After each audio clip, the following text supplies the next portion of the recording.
चुपचाप बैठे नहीं, सोने जोर से होना चाहिए। चुपचाप बैठे नहीं, शोर से होना चाहिए, क्योंकि और तालियों और सीटियों का हल्ला थोड़ा जोर से होना चाहिए।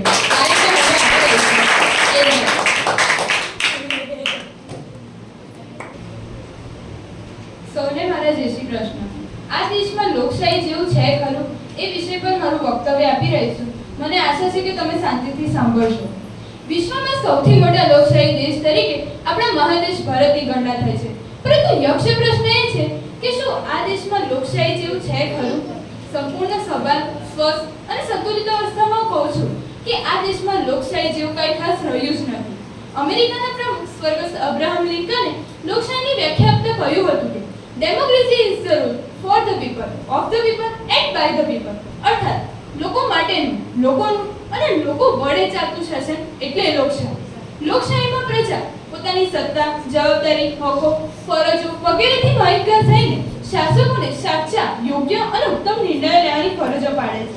શાસકો પણ પ્રજાના હિત અને હેતુઓને ધ્યાનમાં રાખીને તમામ નિર્ણયો નિષ્પક્ષ, નિસ્વાર્થ અને નિર્મોહી થઈને લેતા હોય છે. છેલ્લે કેટલાય ટૂંકમાં જે પ્રજા સર્વોપરી હોય તેવી જ શાસન પ્રણાલીને લોકશાહી કહેવામાં આવે છે. છેલ્લા કેટલાય વર્ષોથી ભારતીય શાસન પદ્ધતિમાં લોકશાહીને છાજે તેવા લક્ષણ જોવા મળતા નથી. રાજા એટલે કે શાસકો અને પ્રજા બંને જાણે નિર્બળ અને નિર્માલ્ય સ્થિતિમાં હોય એમ લાગે છે.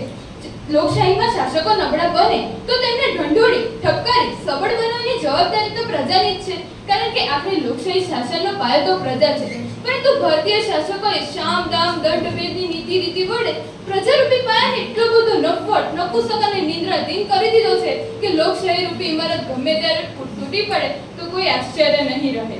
ભારતના પરિપ્રેક્ષ્યમાં લોકશાહીની અબ્રાહમ લિંકનની વ્યાખ્યા તૈયાર કરી તો કહી શકાય કે શાસકો માટેનું, શાસકોનું અને શાસકો વડે ચાલતું શાસન એટલે લોકશાહી, ભારતીય લોકશાહી. ભારતના સત્તાની લગામ હાથમાં લેતી વખતે શાસકોને પ્રજા દ્વારા ગર્ભિત ચેતવણી મળી જતી હોય છે કે જો લોકો માટે કામ નહીં કરો તો ઘર ભેગા થઈ શકો. ભૂતકાળમાં કેટલાય શાસકોને પ્રજાએ લોકો માટે કામ ન કરવા બદલ સત્તા પરથી તગેડી મૂક્યા છે.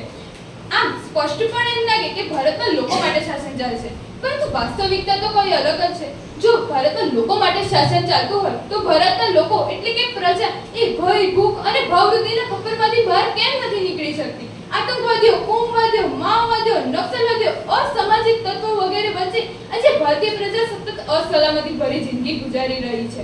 કોઈ પણ તહેવાર આવે એટલે શાસકો પ્રજાને સુફિયાની સલાહ અને સુલભ સૂચનો આપે છે કે આતંકવાદી હુમલાથી બચતા રહેજો, ચેતતા રહેજો. જો પ્રજાએ ભય સામે સચેત રહેવાનું હોય તો શાસકોને પ્રજા સત્તા બે હાથે તાબોટે પાડવા આપી છે. શું આ લોકશાહી છે? ચાલો, લોકશાહી હોય તો ભારતની 25% પ્રજા એ દારૂણ ગરીબીમાં કેમ સબળે છે? પ્રજાને આહાર, આવરણ, આવાસ, અક્ષર જ્ઞાન, આરોગ્ય અને આનંદ જેવી પ્રાથમિક જરૂરિયાતો પણ મળી શકતી ન હોય તો આવી શાસન કઈ દ્રષ્ટિએ લોકશાહી કહી શકાય?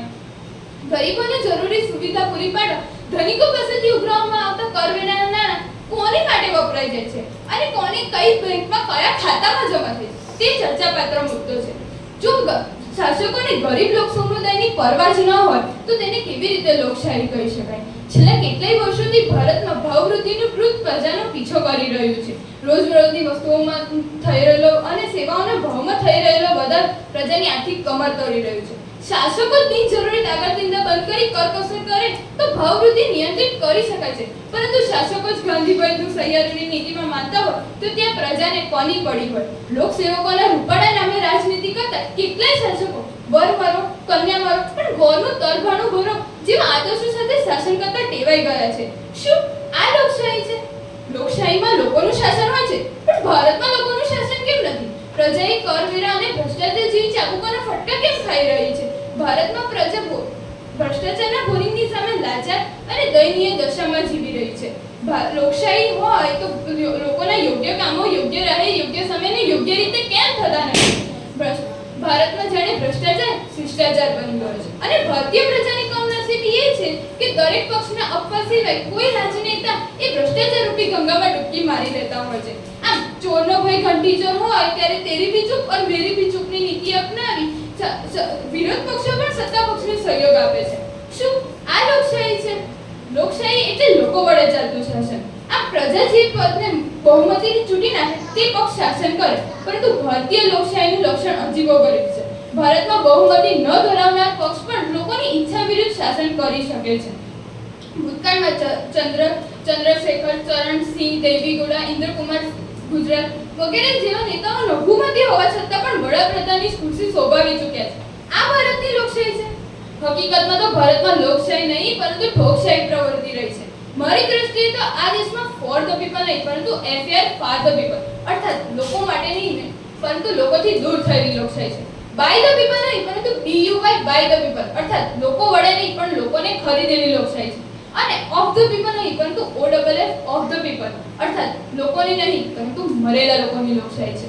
અંતમાં તો બસ મારે એટલું જ કહેવું છે કે જો લોકશાહીના મીઠા પણ પ્રજાને ચાખવા પણ મળી શકતા ન હોય તો ત્યારે મને વિચાર આવે છે કે આ દેશમાં લોકશાહી જેવું કંઈ છે ખરું? ધન્યવાદ.